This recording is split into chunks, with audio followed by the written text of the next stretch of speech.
अभी हम मौजूद हैं पूर्णिया जिला अंतर्गत बायसी प्रखंड के हरिंतोर पंचायत अंतर्गत माला गांव में वार्ड नंबर 8 में, जहां 2024 में परमान नदी सैलाब के टाइम काफ़ी जो है विशाल रूप ले लेती है और नदी कटान काफ़ी ज़ोरों शोरों से जो है ज़मीनों को काट के नदी अपने अंदर समा लेती है। तो इस साल 2024 में सैकड़ों घरे हज़ारों एकड़ ज़मीनें जो है बायसी प्रखंड के अनेकों पंचायतों में कट के विलीन हो गया नदी में। और एक पंचायत हरिंतोर भी था जिसमें माला भी कटा, मझवा भी कटा, हरिंतोर का भी भाग कटा, पूरब पार पश्चिम पार सब तरफ कटा, सैकड़ों घर कट के नदी में विलीन हो गए। लेकिन अब भी सरकार जो है इस पर कोई भी ठोस कार्य नहीं किया गया। जो 2025 में सैलाब आने वाली है उसको लेकर कोई भी तैयारी नहीं की गई है।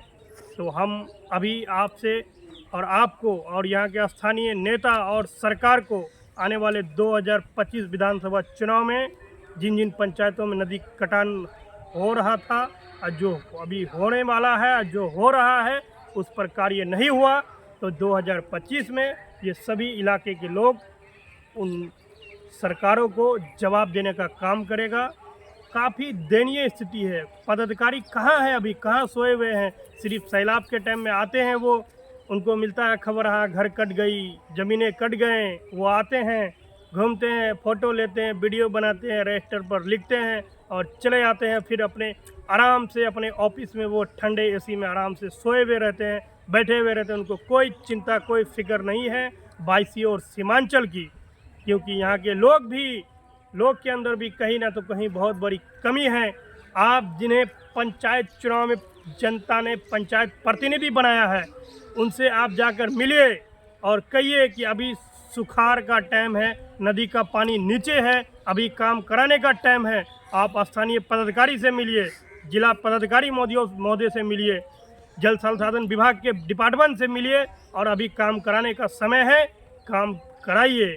अभी जो हमें चिट्ठी प्राप्त हुआ था कुछ दिन पहले माननीय विधायक जी के द्वारा बायसी की इस पर जो है काम होने वाला है, तो अभी आश्वासन दिया गया है और चिट्ठी भी जो है देखिए हैं वो मेरे पास भी है कि अगले महीना से काम होना है। लेकिन अभी भी कोई अता पता नहीं है काम होगा या नहीं होगा, इस पर भी अभी कोई क्लियर नहीं है। और आइए यहाँ पर मेरा एक चचा है जिनका घर जो है लगभग में कट गया है और कट के नदी में विलीन होने वाला है। चाचा क्या बोलना है, बोलिए चाचा का लीजिए। तो क्या चाचा, क्या दिक्कत है आपके यहाँ? क्या कहें, मेरा घर जो है ना, हमारे पास ज़मीन है ना मकान है। मकान मेरा नदी में जा रहा, नहीं हमारे पास दूसरा ज़मीन है। मैं अभी बेघर है। सरकार ने इसका कोई निर्णय नहीं कर रहे हैं कि हम कहाँ जाए। ना विकास काम हो रहा है, ना नदी का काम नहीं हो रहा। अगर इस बार नदी का काम नहीं हुआ चाचा तो घर बचेगा? मैं कहाँ जाए, मैं PW में जाए, कहाँ जाए कि मसान घाट जाए कि कब्रिस्तान घर PW में जाने से भी वहाँ से आपका मैं 5 नंबर वार्ड से बोल रहे हैं, हरिंतोर पंचायत। अब हमारे पास कोई सहारा नहीं है कि हम किस धरती में जाएं, हम कहाँ रहें।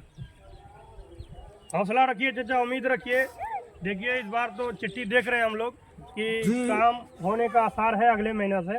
अगर काम नहीं होता तो ये आपका भतीजा बेटा आपसे वादा करता है इस बार बायसी प्रखंड में जो है जितने इलाके में जितने क्षेत्रों में नदी कटान हुआ है, जहाँ हो रहा है, सभी को लेकर एक अब हम मेरे पास एक डिसमिल जमीन बांध रोको अभियान के तहत हम लोग बायसी में एक महा धरना देंगे सरकार के विरोध, पदाधिकारियों के विरोध।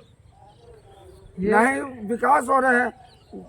ये बात का चर्चा बहुत दिन से हो रहा है। क्या बोल रहे हैं भैया, बोलिए। ये बात का चर्चा है ना, बहुत दिन से हो रहा है नदी का, कि नदी को रोको। गांव पूरा गांव घर सब कट रहा है, गाँव जाए तो जाए कहाँ? इस गांव में तो हमको लगता है सभी जाति सभी धर्म के लोग रहते हैं, सब हर धर्म का रहते हैं। भूमिहीन है, जिसके पास जो जमीन है रहने के लिए सब मिलजुल के है, बिल्कुल सबको है। लेकिन नदी कटता है तो सबका करता है। क्या नाम हो आपका भैया? मेरा नाम मनोज कुमार। मनोज कुमार जी है। यहाँ सभी जाति सभी धर्म के लोग बसते हैं और सभी जो है गांव के लोग जो है काफ़ी जो है डरे और सहमे हुए हैं कि अगर इस बार सैलाब आया तो हम लोगों को यहाँ से पलायन करना होगा।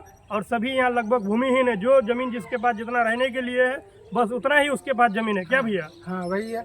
जो इस बार अगर सैलाब आएगा ना तो ये पूरा बह जाएगा, पूरा गांव खत्म। पूरा गांव खत्म हो जाएगा। लेकिन इसका सुनवाई आज से नहीं, कम से कम 5 साल से ही होते आ रहा है। कोई नहीं देखने आता वाला। है, मीडिया वाला आता है, हर कोई आता है, लेकिन इसको कोई नहीं, कोई पदाधिकारी आता है, सब सैलाब के टाइम में आता है, हाँ, आता है, फोटो शूट होता है, फोटो उटो लेता है, बस चले दो जाता चार को बोलता है, बस चला जाता है। सुखाड़ के टाइम में भी जो है अभी कोई नहीं है। हाँ अभी कोई नहीं है। फिर बाढ़ का पानी आएगा तो तभी आएगा, सुबह सुबह गाड़ी लेके आएगा, बस खाली 2 बात बोल देगा, भाषण करके बस चला जाता है। बाकी ये सुनवाई नहीं कि इसको हम कैसे रोकना है, क्या करना है, इसके लिए कोई सुनवाई आपका नहीं ये करना है। बाबुल भाई आपसे वादा करता है, अगर ये चिट्ठी जो प्राप्त हुआ है, अगर इस पर अगले महीना अगर काम नहीं हुआ नदी का, तो हम लोग 22 में चक्का जाम करने का काम करेंगे और सरकार और नेताओं के विरुद्ध धरना देने का काम करेंगे। हम लोग तो वही चाहते हैं, लेकिन हम लोग को कोई साथ जा देता ही नहीं करके है। सीधा मगर घर कोई उठा देता लेगा, नहीं है। खोपड़ी उठा खाली करके सिर्फ बोल के रहेंगे। चला जाता है। मेरा घर नहीं है। आपका घर कट गया क्या इस बार? हाँ इस बार इस भाई का घर कटा है। हाँ। कटने के बाद जो है ये सरकार रोड के पर द्वारा जा इनको करके जो मगर है, हम- सुनिए, 2024 में जो है इनका घर कटा था। हम ही राजस्व कर्मचारी को बुलाए प्रखंड से, माननीय सीओ साहब जो है 22 के, वो भी आए हुए थे। निरीक्षण के बाद इनका जो भी है प्रक्रिया करने के बाद 2025 में इनको जो है सरकार के द्वारा मुआवजा दिया गया है 8,000 रुपया। कितना? 8,000 रुपया दिया गया है इनको कि भैया आपका जमीन घर कट गया है, उस 8,000 रुपया को लीजिए, उससे जमीन भी खरीदिए, अपना घर भी बनाइए। इस बार जो है प्रधानमंत्री आवास योजना में नाम चढ़ा है ना? हाँ नाम चला है। नाम चढ़ गया है, आपको मिलेगा, लेकिन जमीन है नहीं है। तो जमीन जो आपका कट गया नदी में, तो आप जमीन के लिए भी आपको जो है वार्षिक पर्चा जो है बना के सीओ साहब देने का काम करेंगे। उनसे हम मिलेंगे और आपका वार्षिक पर्चा भी बनवाएंगे, और आवास जब मिलेगा, आवास से आपका घर भी बनवाने का काम करेंगे। ठीक है ना? ठीक है। घबराना नहीं है, हौसला हिम्मत रखिए, हम हैं आप लोगों के साथ। हाँ। अगर नहीं हुआ काम तो होगा इस बार 22 में आंदोलन, जो पूरा बिहार देखेगा कि एक 22 है सीमांचल में बसा हुआ, जहाँ हर साल सैकड़ों एकड़ जमीन और हजारों जो है घर कट के गरीब बेघर हो जा रहे हैं। मिलते हैं फिर आप सभी के साथ। इस वीडियो को शेयर कीजिए, लाइक कीजिए और कमेंट में अपना राय जरूर दीजिएगा कि 22 और सीमांचल के साथ इस सौतेला व्यवहार कब बंद होगा करने के लिए सरकारों के द्वारा। इस बार हम लोग जो है पूरा सक्रिय है और जवाब देंगे हम लोग सरकार को और जो भी नेता हैं उनको भी। जय हिंद, जय बिहार, इनकलाब जिंदाबाद, इनकलाब जिंदाबाद।